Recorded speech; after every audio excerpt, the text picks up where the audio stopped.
Le groupe Azur Télécom est un opérateur mobile présent au Congo, au Gabon et en République centrafricaine. Pour assurer son développement et proposer notamment à sa clientèle une offre standardisée aux normes internationales, il a décidé d'unir son destin à celui de Monaco Télécom.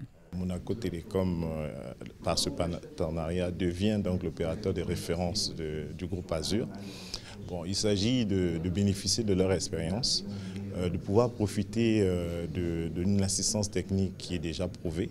Okay. Et puis bon, par là, on souhaiterait aussi donc rassurer les investisseurs qui éventuellement sont intéressés à investir dans le groupe Télécom, Azur Télécom, que notre partenaire de référence est solide et il va nous apporter de l'appui nécessaire à réussir nos projets.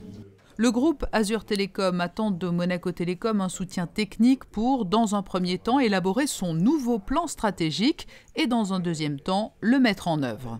Le groupe Azur est dans une situation aujourd'hui où c'est très intéressant parce qu'il est dans 3 pays en Afrique et en expansion, il est en croissance. Par contre, le groupe Azur, il a la nécessité d'investir assez lourdement pour développer sa présence dans ces 3 pays. Et pour investir assez lourdement, il lui faut des financements.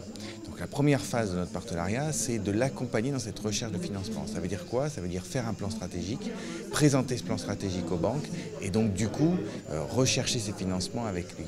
Une fois que ça, ce sera bouclé, et on compte 3 à 9 mois pour ce sujet-là, c'est du coup derrière de mettre en œuvre ce plan stratégique ensemble. Il a toujours été très important pour Monaco Télécom d'aller d'une part attirer des experts de très haut niveau et pour attirer ces experts de très haut niveau, être aussi capable de leur offrir une capacité à s'exprimer de façon un peu variée.